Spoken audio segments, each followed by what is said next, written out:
Hello everyone, welcome to Let's Improve YouTube channel, and this is going to be the most important video of WBJ's aspirants. যারা যারা WBJE পরীক্ষা দিতে যাচ্ছ 2026 সালে তাদের জন্য ম্যাথমেটিক্সের জন্য সবচেয়ে ইফেক্টিভ ভিডিও, যে আগামী এক মাস কেমন পড়াশোনা করব, কি পড়াশোনা করব, যাবতীয় জিনিসপত্র সবকিছু এখানে দেখানো হবে। আগামী 10 মিনিট চুপচাপ করে জাস্ট ভিডিওটা দেখে যাও, সব বুঝে যাবে। দেখো, ব্যাপারটা হচ্ছে আমাদের ম্যাথমেটিক্সে এখন যদি তোমরা দেখো তাহলে দুই তিন রকমের স্টুডেন্ট পাওয়া যাবে। সবার প্রথম, স্যার সবকিছু কমপ্লিট আছে, আমি লাস্ট 1 বছর ধরে পড়াশোনা করছিলাম, এখন লাস্ট ফাইনাল টাচ আপ দিতে হবে, আমি যেভাবে করছিলাম ভালো করে পড়াশোনা চলছে, ভেরি গুড, যেভাবে চলছে ওইভাবে চালাও, কিছু চেঞ্জ করার দরকার নেই। লাস্ট 1 বছর ধরে পড়াশোনা করছো, তোমার পড়াশোনা ভালো আছে, তাও তুমি দেখতে চাইলে দেখতে পারো। 2 নম্বর হচ্ছে যারা যারা উচ্চ মাধ্যমিকের পর পড়াশোনা শুরু করেছে এবং থিওরি পার্টটা কমপ্লিট করে ফেলেছে, এখন প্র্যাকটিসের দরকার আছে, তারাও দেখো। এবং যারা কমপ্লিটলি নতুন করে পড়তে যাচ্ছ, এখন স্যার আমি চাচ্ছি 1 মাস সময় আছে, স্যার WBJE পরীক্ষা দেবো, এখনো পড়বো, তো এই সব রকমের স্টুডেন্টের জন্য এই ভিডিওটা হেল্পফুল। বিশেষ করে লাস্ট 2 রকমের যারা আছো তাদের জন্য তো অবশ্যই। সবার প্রথম বলে রাখি কোন চ্যাপ্টার গুলো পড়তে হবে। সবার প্রথম কাজ হচ্ছে, যেহেতু 1 মাস সময়, 1 মাস সময়ের মধ্যে তুমি সবকিছু শেষ করতে পারবে না, সবকিছু শেষ করতে গেলে পাস করতে পারবে না, সিম্পল কথা। তো মোস্ট ইম্পর্টেন্ট যেগুলো হাই ওয়েটের চ্যাপ্টার আছে সেগুলো পড়তে হবে, যেগুলোতে চ্যাপ্টারে ওয়েটেজ আসে না, যেগুলো চ্যাপ্টারে টাইম আসে না, যেগুলো চ্যাপ্টার সময় নষ্ট করবে, সেই চ্যাপ্টারগুলোকে কমপ্লিটলি বাদ দিতে হবে। এবং এটার জন্য কি কি পড়তে হবে সেটার জন্য অনেক ভিডিও বানিয়েছি, দেখে নাও। তাও যারা কিচ্ছু জানে না তাদের জন্য একটু শর্টকাটে লিখে নিয়েছি, 30 সেকেন্ডে শুনে নাও কি কি ভিডিও, মানে কি কি প্রশ্ন সবার প্রথমে পড়তে হবে, কি কি চ্যাপ্টার। সবার প্রথমে LCD মানে লিমিট কন্টিনিউটি ডিফারেন্সিয়েবিলিটি, সহজ টপিক পড়ে নিতে হবে। AOD মানে application of derivative, maximum minima, সবচেয়ে ইম্পর্টেন্ট ম্যাক্সিমাম মিনিমা, তারপর ট্যানজেন্ট নরমাল, তারপর সিগনিফিকেন্স অফ ডেরিভেটিভ, এই চ্যাপ্টারগুলো, ঠিক আছে। নেক্সট হচ্ছে ডিফারেন্সিয়াল ইন্টিগ্রেশন, মানে sorry definite integral. Definite integral মানে হচ্ছে নির্দিষ্ট সমাকলন পার্টটা পড়তে হবে, অনির্দিষ্ট এখন পড়তে যাও না, অনেক সময় লাগবে। নেক্সট ম্যাট্রিক্স এন্ড ডিটারমিনেন্ট, প্রচুর প্রশ্ন আছে, সহজ চ্যাপ্টার। নেক্সট কোয়াড্রেটিক ইকুয়েশন, দ্বিঘাত সমীকরণ এবং কমপ্লেক্স নাম্বার কম্বাইনলি 5-6টা প্রশ্ন আসবে, খুব সুন্দর চ্যাপ্টার। স্ট্রেট লাইন এবং তার সঙ্গে সার্কেলটাও পড়তে চাও, তোমার যদি ক্লাস 11 এর জিওমেট্রিটা ভালো ছিল অবশ্যই স্ট্রেট লাইনটা পড়ো, সরল রেখাটা, তার সঙ্গে সার্কেল পড়তে পারলে ভালো। প্যারাবোলা পড়তে চাইলে বেসিক পড়ো না, তাহলে হয়ে যাবে। রিলেশন, সম্বন্ধ খুব সহজ, যাবার ইকুইভ্যালেন্স রিলেশন পড়ে নাও, সেখান থেকে কোশ্চেন আসবে। Function, domain and range, periodic function, এই টাইপের জিনিসগুলো পড়ে নাও, কোশ্চেন ভরে পাবে। দেন পড়তে চাইলে সিকোয়েন্স এন্ড সিরিজ, যতগুলো ম্যাক্সিমাম কভার করতে পারো এই সিকোয়েন্সে কমপ্লিট করে নাও, ঠিক আছে। আর যারা জানো, যারা ডিটেইলে দেখতে চাও কোন টপিক থেকে কতগুলো প্রশ্ন ভিডিও বানিয়েছি, দেখে নাও, এই চ্যানেলেই আছে, লেটস ইমপ্রুভ এই আছে। আচ্ছা, এবার আমাদের যেটা করতে হবে, কিছু কিছু প্রশ্ন যে কাজ যেগুলো করতে হবে না সেগুলো আমি পরে বলছি। যেটা আমাদের করতে হবে সেটা হচ্ছে ডেইলি 5 আওয়ার্স মিনিমাম ম্যাথস পড়তে হবে, কারণ আমরা জানি যে ম্যাথস হচ্ছে আমাদের 100 মার্ক, টোটাল 50% পরীক্ষা ম্যাথস একাই, ঠিক আছে। তো সবচেয়ে বেশি টাইম দিতে হবে, মিনিমাম 5 ঘন্টা টাইম ম্যাথসকে দিতেই হবে আগামী আমাদের একটা মাস। মিনিমাম বলছি এটা, কেউ 5 ঘন্টা, কেউ 6 ঘন্টা, কেউ 7 ঘন্টাও করতে পারে। স্যার আমি ওভারঅল 14 ঘন্টা পড়তে পারি দিনে, ওকে ভেরি গুড, 7 ঘন্টা ম্যাথ পড়ো, ঠিক আছে। মিনিমাম 5 ঘন্টা পড়তে হবে। এই 5 ঘন্টাকে দেখো 4টা সেকশনে ব্রেক করেছি। What is that 4 section?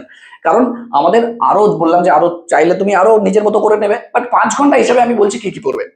সবার প্রথমে যেই চ্যাপ্টার, কোন একটা স্পেসিফিক চ্যাপ্টার শুরু করছো একদিন, ওই স্পেসিফিক চ্যাপ্টারের তুমি কনসেপ্টটা সবার প্রথমে অবশ্যই 1 ঘন্টা টাইম দাও। এই 1 ঘন্টা টাইম দিয়ে তুমি হয় যদি নোটস আগের থেকে বানানো থাকে সেই নোটসটা খুব ভালো করে রিভিশন করে নাও, 1 ঘন্টাও কমই সময় লাগবে।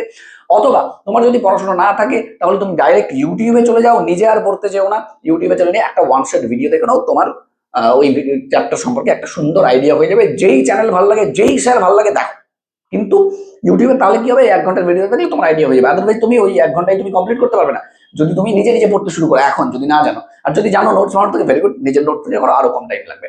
নেক্সট, এই যে 1 ঘন্টা দেখছো তুমি, এই 1 ঘন্টায় PYQs সলভ করতে হবে। যদি তোমার PYQs আগে থেকে পড়ানো থাকে, ভেরি গুড। যেটা বললাম যে কোনো স্টুডেন্ট আছে যারা অলরেডি পড়েছে, এখন আরো বেশি প্র্যাকটিসের প্রয়োজন। PYQs করতে হবে, কারণ PYQs করলে তবেই তুমি আইডিয়া পাবে যে এই চ্যাপ্টার সম্পর্কে কেমন ধরনের প্রশ্ন আসতে চলেছে, উচ্চ মাধ্যমিকের লেভেল না হাই লেভেল, সেটা আইডিয়া পাবে। PYQs কনফিডেন্সও বুস্ট করে, আমাদের কোশ্চেনের লেভেল সম্পর্কে বোঝায়। দেন তুমি জানবে যে এই যে পরের যে 2 ঘন্টা খুব ক্রুশিয়াল টাইম, PYQs ডেফিনেটলি করতেই হবে। 1 ঘন্টা তুমি PYQs করো, ওই চ্যাপ্টারের লাস্ট 5 বছর দেখে নাও কি প্রশ্ন এসছে। ধরো একটা চ্যাপ্টার ধরলে লাস্ট 5 বছরে ওই চ্যাপ্টার থেকে ধরে নাও 10খানা প্রশ্ন এসছে, 10খানা প্রশ্ন করতে তোমার কোনো ব্যাপার না, 1 ঘন্টা হয়ে যেতে পারে। সলিউশন দেখেই করো, অসুবিধা নেই, সলিউশন দেখে। অথবা আমরা তো ইউটিউবে PYQs ক্লাসগুলো করাচ্ছি, সেই PYQs ক্লাসগুলো থাকো আরো বেস্ট, যদি দেখে থাকো রিভাইজ করে নাও, ঠিক আছে। আর যদি মনে হয় যে না আমার নোটস করা আছে খুব সুন্দর, সেগুলো দেখো। নেক্সট, এই 2 ঘন্টা খুব ক্রুশিয়াল টাইম, কারণ এই 2 ঘন্টা টাইমে তোমাকে নিউ প্রবলেম করতে হবে, নতুন প্রবলেম, নতুন বই, কি কি বই লাগবে সেও আমি বলে দিয়েছি, সেটা দেখে নাও তুমি, ঠিক আছে। তো নতুন বই থেকে নতুন নতুন প্রবলেম দেখো, এবং খুব সুন্দর সুন্দর এখন বই বেরিয়েছে যেগুলোতে বইয়ের কোশ্চেনের সঙ্গে সঙ্গে আনসারও দেওয়া থাকে পাশে, তুমি আনসার দেখো, সলিউশন দেখো, নিজে ট্রাই করো, ঠিক আছে। এন্ড লাস্ট যে 1 ঘন্টা যদি তোমার অলরেডি পড়া হয়ে থাকে ওই চ্যাপ্টার সম্পর্কে, এতক্ষণ যে লাস্ট 4 ঘন্টা ধরে তুমি বা 5 ঘন্টা ধরে তুমি পড়াশোনা করেছো সেই চ্যাপ্টার সম্পর্কে কিছু তুমি একটা নিজের থেকে একটা ছোট করে মক দিয়ে দাও ওই চ্যাপ্টারে, ঠিক আছে। ওই চ্যাপ্টারে একটা ছোট করে নিজে করে মক টেস্ট দিয়ে যাও, 10টা প্রশ্ন, 15টা প্রশ্ন, 20টা প্রশ্নের একটা মক টেস্ট দাও। এই জন্য তোমাদের মক টেস্টের জন্য আমি বই বলেছি, অথবা তুমি লেটস ইমপ্রুভ এর থেকে ওই মক টেস্ট দিতে পারো, ঠিক আছে। ক্লিয়ার ব্যাপারটা? এই কাজটা কিন্তু করতে হবে, এন্ড ডেইলি বেসিসে এই কাজটা করতে হবে। তুমি যদি বলো না স্যার আমার নিউ প্রবলেম প্র্যাকটিস বাড়াতে হবে, আমি আগে তো করিনি, তো 1 ঘন্টা আরো বাড়াও, 3 ঘন্টা করো। তোমার জন্য না স্যার পিওয়াই কিউজ আমাকে আরো বেশি করতে লাগবে, তো তুমি 2 ঘন্টা করে নাও, যতটা পারো। মিনিমাম বলছি এটা, মিনিমাম 5 ঘন্টা করতে হবে। নেক্সট তুমি চলে যাও কি কি করা যাবে না আর মক কিভাবে করতে লাগবে। দেখো, সবার প্রথমে হচ্ছে আমাদের যে মক টেস্টের মধ্যে আমরা শুধু মক টেস্ট দিয়ে দিলাম এটা এনাফ না। Mock test without analysis is nothing, ঠিক আছে। অ্যানালাইসিস না করে যদি তুমি মক টেস্ট দাও, তুমি বেকার দিয়েছো মক টেস্ট, কোনো লাভ নেই সেটাতে। তাহলে সবার প্রথমে মক টেস্টটাকে অ্যানালাইসিস করতে হবে। What is the analysis?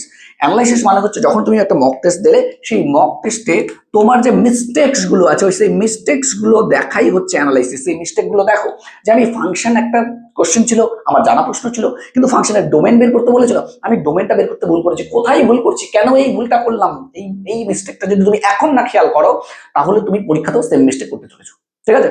তোমাকে মিস্টেক গুলোকে নিজে থেকে শুধরে নিতে হবে, সেটাই হচ্ছে ব্যাপার। কোন কোন মিস্টেক করলে, সাপোজ 20টা প্রশ্নের একটা মক টেস্ট দিলে, যার মধ্যে তুমি দেখতে যে 6টা থেকে 7টা প্রশ্ন তুমি ভুল করে ফেলেছো, কোন প্রশ্নে কোন টপিকটাতে তোমার মিস্টেক হয়েছে সেই টপিকটা আর একবার গিয়ে কনসেপ্টটা পড়ে নাও, ওই রিলেটেড আরো 2-3টে প্রশ্ন করে নাও, ব্যাস।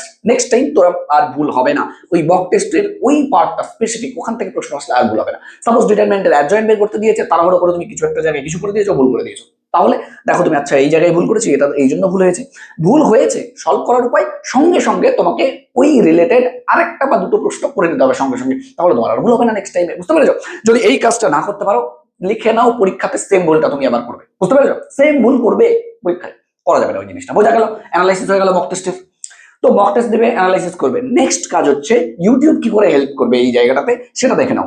ইউটিউবে আমরা ডেইলি বেসিসে পিওয়াই কিউজ করাই, তোমরা দেখেছো রাত্রিবেলা 9টার সময় করে পিওয়াই কিউজ আমরা করাই।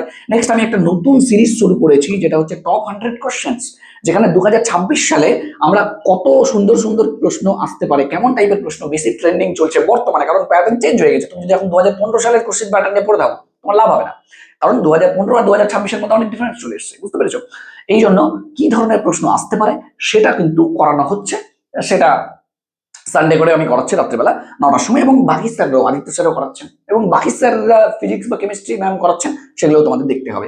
এবং তার সঙ্গে সঙ্গে আমাদের ইউটিউব চ্যানেলে লটস অফ লেকচার্স, শুধুমাত্র আমি আমার ইউটিউব চ্যানেলে বা লেটস ইমপ্রুভ ইউটিউব চ্যানেলে, অথবা আমি অন্য কোনো ইউটিউব স্পেসিফিক না, তো এই ওই ক্লাসগুলো তোমরা দেখে নাও ইউটিউব চ্যানেল থেকে, তাহলে তোমার কনসেপ্ট ক্লিয়ার হবে, যেটা বললাম। এবার আমাদের প্রশ্ন হচ্ছে যে কি কি মিস্টেকস হয় স্যার, কি কাজ করা যাবে না। দেখো, কোনো একটা পরীক্ষায় বা কোনো একটা কাজ করতে গেলে কি করতে হয় তার পাশাপাশি জানতে হবে কি করতে হবে না। তো কয়েকটা জিনিস যেটা একদমই করা উচিত নয় সেই জিনিসটা একটু দেখে নাও তোমরা।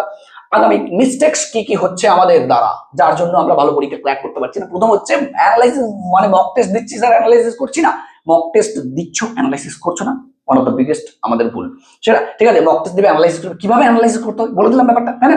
নেক্সট বলে নাও, এই যে যেই চ্যাপ্টার সম্পর্কে তুমি কমপ্লিটলি আননোন সেই চ্যাপ্টার পড়তে যেও না। সাপোজ ধরো তুমি ক্লাস 11-এর স্ট্রেট লাইনটা তুমি পড়োই নি, মানে জানোই না স্ট্রেট লাইন সম্পর্কে, ঠিক আছে, বাদ দাও, ঠিক আছে, স্ট্রেট লাইন বাদ দাও। স্ট্রেট লাইনে 5-6 নম্বর আসে, ঠিক আছে, ওই 5-6 নম্বর পাবে না, বাকিগুলোকে টার্গেট করো। একদম কমপ্লিটলি নিউ চ্যাপ্টার এখন পড়া যাবে না। হ্যাঁ, আমি বলতাম যদি উচ্চ মাধ্যমিক শুরু হতো, শেষ হয়েছে, তখন যদি তুমি এই ভিডিওটা দেখতে, তখন আমি ডেফিনেটলি রেকমেন্ড করতাম যে আচ্ছা দেখে নাও। এখন তুমি কমপ্লিটলি কোনো একটা নতুন চ্যাপ্টার জানো না, তুমি করতে যাও না। সাপোজ তুমি সিকোয়েন্স সিরিজ আইডিয়া নেই, ভালো লাগতো না, পড়নি, তুমি এখন তুমি ওই চ্যাপ্টার পড়তে যাও না, তোমার নাম্বার কমে যাবে, বুঝতে পেরেছো? নেক্সট হচ্ছে তোমার শুধুমাত্র থিওরি পড়ে যাব আর কোশ্চেন প্র্যাকটিস করবো না, সেটা তো হয় না বাবা। কোশ্চেন প্র্যাকটিস করা মোস্ট ইম্পর্টেন্ট জিনিস। থিওরি প্র্যাকটিস করার পরে যখন আমরা কোশ্চেন প্র্যাকটিস করি তখন আমাদের থিওরিটা অ্যাকচুয়ালি ক্লিয়ার হয়। থিওরি পড়ার সময় আমাদের যতটা না ক্লিয়ার হয় তার থেকে বেশি কোশ্চেন প্র্যাকটিস করলে থিওরিটা ক্লিয়ার হয়। অনেকের অভ্যাস আছে এই জিনিসটা, খারাপ অভ্যাস, ঠিক আছে। শুধুমাত্র থিওরি থিওরি পড়ে যাবে, কোশ্চেন প্র্যাকটিস করবে না। লটস অফ কোশ্চেন প্র্যাকটিস, যত টাইম দিচ্ছ, দিনের যত টাইম দিচ্ছ তার 50% টাইম তো নতুন নতুন প্রবলেমই করতে হয়। এবং তার সঙ্গে কিছুটা টাইম দেখো প্রবলেম প্র্যাকটিসের জন্য বেশি দেখেছি, কোশ্চেন কনসেপ্টের জন্য বেশি না, এই কাজগুলো করতে হবে। এবং তার সঙ্গে সঙ্গে লাস্ট 7 দিনের মাথায় যখন পৌঁছাবে তখন কোনো রকমের নতুন টপিককে ছোঁয়াই যাবে না, শুধুমাত্র পুরোনো টপিক যেগুলো আছে, যেই টপিকগুলো জানো, যেই টপিকগুলো স্ট্রং আছে, যেই ফর্মুলাস গুলো জানো, যেই ইম্পর্টেন্ট শর্ট ট্রিক্স স্যার বলেছেন ক্লাসের মধ্যে, অথবা এমন কোনো রেজাল্ট যেগুলো অবভিয়াসলি ট্রু হয়, যেগুলো দিয়ে খুব তাড়াতাড়ি হচ্ছে, অপশন এলিমিনেশন মেথড হয়ে যাচ্ছে, অপশন তুমি তাড়াতাড়ি ডিসকার্ড করতে পারছো, এই রকমের রেজাল্ট গুলো বারবার বারবার বারবার প্র্যাকটিস করতে হবে। লাস্ট 7 দিনের মাথায় কোনো রকমের নতুন জিনিস করা যাবে না। আই হোপ এই জিনিসগুলো যেগুলো বললাম, এই জিনিসগুলো একটু মাথায় ঢুকলো, ঠিক আছে? চেষ্টা করো, পারবে, ভালো হবে। এই চ্যাপ্টার্স গুলো আমি বলছি, ঠিক আছে, এটা তো উপর থেকে বলে দিলাম। যদি ডিটেল জানতে চাও, এই চ্যানেলেই তোমাদের ভিডিও দেওয়া আছে, খুব সুন্দর একটা ভিডিও বানানো আছে, কোনগুলো করতে হবে কোনগুলো করতে হবে না, কোনগুলো ডিটেল দেখেন। আমি বারবার একই জিনিস বলতে চাই না, ওই জন্য এই জিনিসগুলো একটু বলে দিলাম। প্র্যাকটিস করো, যেভাবে বললাম ওইভাবে প্র্যাকটিস করো, সময়টা বাড়াও, নতুন নতুন প্র্যাকটিস করো, কোশ্চেন পিওয়াইকিউজ দেখো, ইউটিউবে যা যা আছে, এবং প্রচুর পরিমাণে ফ্রি কন্টেন্ট আছে। এবার নেক্সট হচ্ছে আগামী এই কটা দিনে নতুন নতুন যে প্র্যাকটিস করলাম, এই প্রবলেমগুলো স্যার করবো কোথায়, নতুন প্র্যাকটিস আমার কাছে তো নেই। তো আমরা তোমাদের জন্য একটা নতুন ব্যাচ লঞ্চ করছি, যেটা তোমাদের সায়েন্স স্যার হয়তো বলেই দেবেন, এবং তার সঙ্গে সঙ্গে প্রচুর পরিমাণে কোশ্চেন, 1000+ কোশ্চেন আমরা করিয়ে দেবো সেখানে। অ্যান্ড 2026 সালে আসতে পারে এমন টাইপের কোশ্চেন আমি করাবো, ঠিক আছে? তো ম্যাথস, ফিজিক্স, কেমিস্ট্রি সব মিলে 1000-এর বেশি কোশ্চেন করানো হবে। ডেফিনেটলি অবশ্যই চেষ্টা করো জয়েন করার, যদি তোমরা জয়েন হতে পারো। মানে প্রাইস খুব নমিনাল, মানে খুবই একদম কম প্রাইসে, মোবাইল রিচার্জের টাকায় আর কি। তোমরা এই ব্যাচটা জয়েন করতে পারো। আদারওয়াইজ ইউটিউবে প্রচুর পরিমাণে ফ্রি কন্টেন্ট প্রোভাইড করা আছে তোমাদের জন্য, সেটা দেখো, হেল্পফুল ডেফিনেটলি হবে। সবসময় চেষ্টা আমরা করে যাচ্ছি যে তোমাদের হেল্প করা যায়, অ্যান্ড লেটস ইমপ্রুভ সবসময় তোমাদের পাশে আছে, ঠিক আছে? চলো, দেখা হচ্ছে তাহলে তোমাদের ডাইরেক্ট ক্লাসে এবং ইউটিউব ক্লাসেস গুলো তো আছি, দেখতে থাকো। অ্যান্ড আশা করছি ভালো রেজাল্ট হবে তোমাদের, ঠিক আছে? Good bye.